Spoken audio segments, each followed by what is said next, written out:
चलिए, तो इसी खबर पर ज्यादा जानकारी के साथ मनोहर विश्नोई हमारे सहयोगी दिल्ली से लाइव जुड़े हुए हैं। मनोहर, बैठक काफी लंबी चली, कितनी देर और ये बैठक चलनी है? क्या कुछ जानकारी निकल कर सामने आई है? अंदर क्या चल रहा है? देखिए, हमने पहले भी कहा था कि पिछले हफ्ते से लगातार ये चौथी बैठक चल रही है और जो ये बैठकें चलती है वो करीब 4 घंटे, 5 घंटे, 7 घंटे इतनी लंबी बैठकें चलती है। और जो सीनियर नेताओं के साथ में जो प्रशांत किशोर का जो प्रेजेंटेशन रहता है अलग अलग स्टेट्स को लेकर के, अलग अलग इश्यूज़ को लेकर के, उन मुद्दों को लेकर के, तो ये आज की बैठक भी उसी तरीके से इतनी महत्वपूर्ण है क्योंकि यहाँ पर कांग्रेस शासित राज्यों के 2 मुख्यमंत्री इस बैठक में मौजूद हैं। और जानकारी ऐसी मिल रही है कि जो रूलिंग स्टेट है कांग्रेस की, उस राज्य में बेहतर क्या किया जाए जिससे कि सरकार उनकी रिपीट हो सके, इसको लेकर के जो है प्रशांत किशोर है जो मुख्यमंत्रियों के सामने प्रेजेंटेशन दे रहे हैं। वो कह रहे हैं कि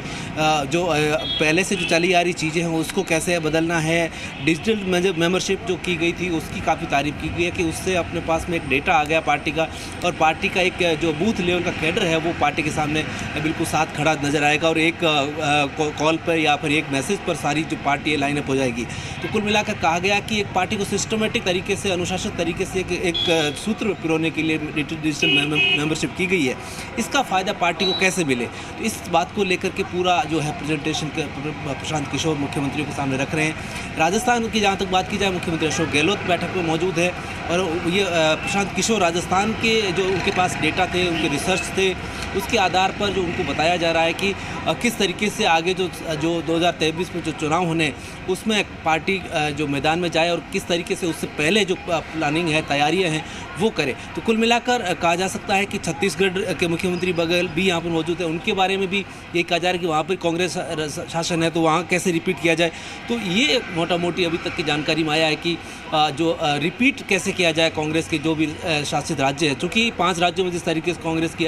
हार हुई है और कांग्रेस के जिस तरीके से बुरे परिणाम रहे हैं उसको देखते हुए अब कांग्रेस पूरी तरीके से प्रशांत किशोर के साथ जुड़ करके और जिस तरीके से उनके पास डेटा है और जो आंकड़े उनके पास में जुटाए गए हैं उन आंकड़ों के आधार पर आगे जो है कांग्रेस बेहतर प्रदर्शन करने की कोशिश करेगी। और आज जो ये बैठक है, ये बैठक और भी चलती जाएगी और अलग अलग इश्यूज और अलग अलग स्टेट्स को लेकर प्लानिंग जो है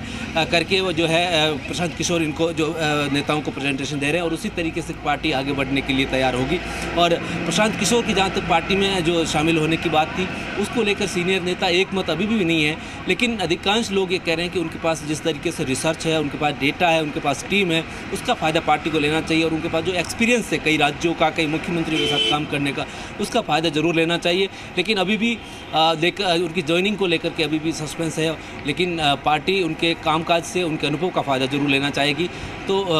इन शॉर्ट बात यही है कि आज की जो बैठक है खासी महत्वपूर्ण है क्योंकि सोनिया गांधी के अलावा जिस तरीके से 2 मुख्यमंत्री कांग्रेस के और जो सीनियर नेता मुकुल वासनिक, अंबिका सोनी, दिग्विजय सिंह, के.सी. वेणुगोपाल वो बैठक में मौजूद है।